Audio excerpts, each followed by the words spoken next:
चमार जाति भारतीय उपमहाद्वीप इंडियन सबकॉन्टिनेंट में पाया जाने वाला एक दलित समुदाय है। दलित का अर्थ होता है जिन्हें दबाया गया हो, प्रताड़ित किया गया हो, शोषित किया गया हो या जिनका अधिकार छीना गया हो।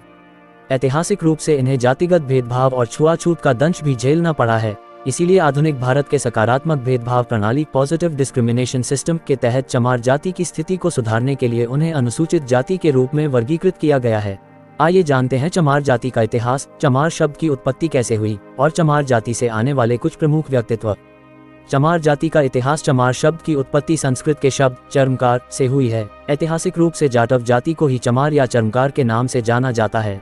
अंग्रेज इतिहासकार कर्नल टॉड का मत है कि चमार समुदाय के लोग वास्तविक रूप से अफ्रीकी मूल के हैं, जिन्हें व्यापारियों ने काम कराने के लिए लाया था। लेकिन ज्यादातर इतिहासकार इस मत से सहमत नहीं हैं और उनका कहना है कि आदिकाल से ही इस समुदाय के लोगों का भारतीय समाज में अस्तित्व रहा है। चमार जाति के चंवर वंश का इतिहास डॉक्टर विजय सोनकर ने अपनी किताब हिंदू चर्मकार जाति, एक स्वर्णिम गौरवशाली राजवंश का इतिहास में लिखा है कि चमार वास्तव में चंवर वंश के क्षत्रिय हैं। सोनकर ने अपनी किताब में लिखा है, विदेशी और इस्लामिक आक्रमणकारियों के आने से पहले भारत में मुस्लिम, सिख एवं दलित नहीं थे, लेकिन आंतरिक लड़ाई के कारण ये क्षत्रिय समुदाय से अलग होते गए और इनकी गिनती निम्न जाति में की जाने लगी। यहाँ यह बताना जरूरी है कि इस बात का उल्लेख किसी ऐतिहासिक पुस्तक या ग्रंथ में नहीं मिलता, इसीलिए यह एक शोध का विषय है। चमार जाति कहाँ पाई जाती हैं और चमार जाति की जनसंख्या। चमार मुख्य रूप से भारत के उत्तरी राज्यों और पाकिस्तान व नेपाल में भी पाए जाते हैं। चमार जाति की जनसंख्या किस राज्य में कितनी है? अगर भारत के राज्यों की बात करें तो 2001 के जनगणना के अनुसार उत्तर प्रदेश में चमारों की जनसंख्या लगभग 14% है और पंजाब में इनकी आबादी 12% है। अन्य राज्यों में चमारों की आबादी इस प्रकार है: राजस्थान 11%, हरियाणा 10%, मध्य प्रदेश 9.5%, छत्तीसगढ़ 8%, हिमाचल प्रदेश 7%, दिल्ली 6.5%, बिहार 5% और उत्तरांचल 5%।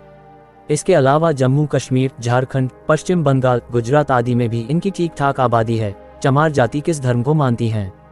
भारत और नेपाल में रहने वाले अधिकांश चमार हिंदू धर्म के अनुयायी हैं। इस समुदाय के सदस्य बौद्ध और अन्य धर्म को भी फॉलो करते हैं। पाकिस्तान में पाए जाने वाले ज्यादातर चमार इस्लाम धर्म को मानते हैं। चमार जाति का पेशा, इनका मुख्य पेशा चमड़े की वस्तुओं को बनाना था, लेकिन इस समुदाय के कुछ लोगों ने कपड़ा बुनने के कार्य को अपना लिया तथा खुद को जुलाहा चमार बताने लगे।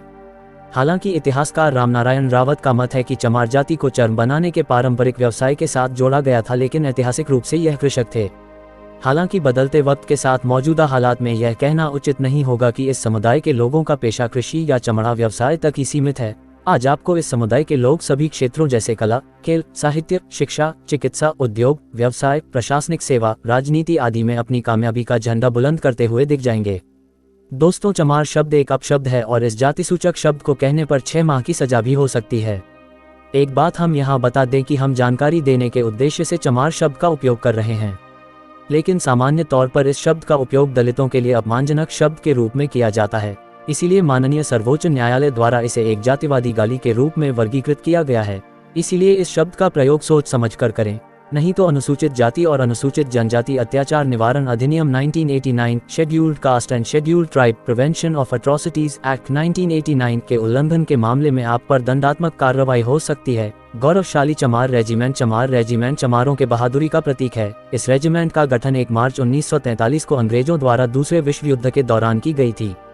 इस रेजिमेंट को कोहिमा की लड़ाई में महत्वपूर्ण भूमिका निभाने के लिए सम्मानित किया गया था। अंग्रेजों ने इस रेजिमेंट का गठन उस समय सबसे शक्तिशाली माने जाने वाली जापानी सेना से मुकाबला लेने के लिए किया था।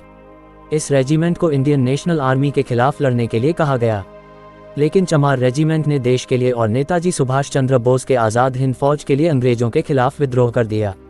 इसके कारण अंग्रेजों ने 1946 में चमार रेजिमेंट पर प्रतिबंध लगा दिया।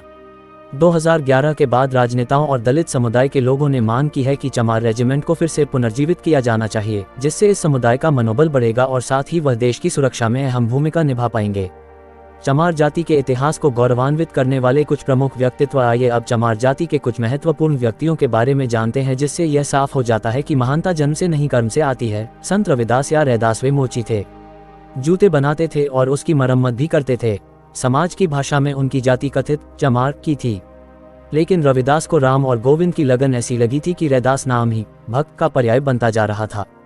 इतना तक कि कबीर जैसे महान संत ने भी कह दिया कि साधुन में रविदास संत है। भीमराव रामजी आम्बेडकर डॉक्टर बाबा साहब आम्बेडकर नाम से लोकप्रिय भारतीय बहुज्ञ, विधिवेता, अर्थशास्त्री, राजनीतिज्ञ और समाज सुधारक थे।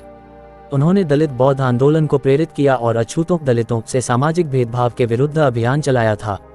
बाबू जगजीवन राम भारत के प्रथम दलित उप प्रधानमंत्री और कांग्रेस के बड़े राजनेता थे। वह 24 मार्च 1977 से 28 जुलाई 1979 तक भारत के उप प्रधानमंत्री रहे। साथ ही वह केंद्र सरकार में रक्षा मंत्री, कृषि मंत्री, यातायात और रेलवे मंत्री रहे। कांशीराम किसी परिचय के मोहताज नहीं है। वह बहुजन समाज पार्टी के संस्थापक थे। उन्हें बहुजन नायक के नाम से भी जाना जाता है। उन्होंने जातिवादी व्यवस्था के खिलाफ आवाज उठाकर समाज सुधार का काम किया। बहुजनों, पिछड़ी और निचली जातियों का राजनीति एकीकरण और उनके उत्थान के कार्यों के लिए उन्हें हमेशा याद किया जाएगा। मीरा कुमार बाबू जगजीवन राम की सुपुत्री मीरा कुमार कांग्रेस की वरिष्ठ नेता हैं। वह बिहार के सासाराम से 2004 से 2014 तक लोकसभा सदस्य रहीं।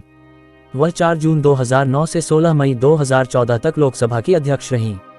सुश्री मायावती राजनीति की दुनिया में मायावती का अलग पहचान है। वह 4 बार उत्तर प्रदेश की मुख्यमंत्री रही हैं। साथ ही वह वर्तमान में बहुजन समाज पार्टी की राष्ट्रीय अध्यक्ष हैं। दोस्तों, यदि यह वीडियो आपको अच्छा लगा हो तो वीडियो को लाइक तथा शेयर करना ना भूलें और हमारे चैनल को सब्सक्राइब अवश्य कर लें। धन्यवाद।